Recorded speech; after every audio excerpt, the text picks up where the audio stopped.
Ovakvu duvaljku i špriceve koji sadrže sredstva za omamljivanje koristit će u narednom periodu zaposleni u prihvatilištu prilikom hvatanja pasa lutalica. Ipak, omamljivanje neće biti korišćeno redovno, već samo u specijalnim situacijama. Duvaljka je nabavljena iz firme Hubertus iz Vršca u svrhu lakšeg hvatanja agresivnih pasa i pasa, vlasničkih pasa koje hvatamo po nalogu njihovih vlasnika. Prema rečima poslovođe prihvatilišta, već je sprovedena obuka za korišćenje ove sprave. Za sad je plan da iz službe zoohigijene koristi samo 2 čoveka. Jedan koji ide u redovno hvatanje pasa i još jedan čovjek koji bi ga menjao u slučaju da dotični ne radi. I da imam čoveka koji će u svako doba dana, kad imamo nalog od komunalne policije ili neki poziv hitan, da može da izađe odavde iz prihvatilišta na teren i da obavi posao.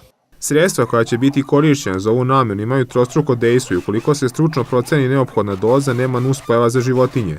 Oni su potpuno bezopasni za pse. Jedini nus efekat koji može da se desi je povraćanje. Oni će se koristiti u prisustvu veterinara, tako da zaista je smanjena na minimum opasnost. Svaki postupak koji doprinosi smanjenju stresa životinje prilikom njihovog hvatanja ima podršku društva za zaštitu, ali i dalje prijete brojne opasnosti ukoliko se postupa nestručno.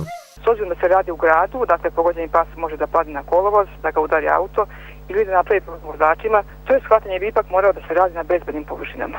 Naravno, mnogo veći je problem ako se da li će hvatanje raditi dobro obučeni ljudi.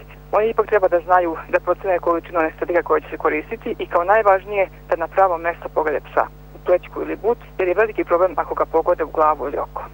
Amaterski snimak iz Sremske Mitrovice u kojoj očigledan nehuman odnos prilikom transporta uhvaćenih pasa za kratko vreme pregledalo je više hiljada ljudi.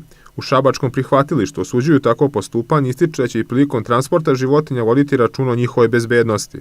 Prihvatanje u mrežom svakako pas doživi neki šok, tako da jednostavno kad se pas uhvati mrežom, prinese se do kamiona sa kavezom, onda se 2 čovjeka popnu, stave mrežu sa psom u kavez, izvuku mrežu i to je to.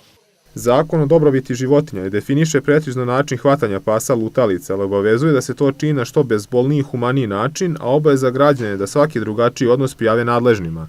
Nadzor nad sprovođenjem pomenutog zakona obavlja ministarstvo preko veterinarskih inspektora.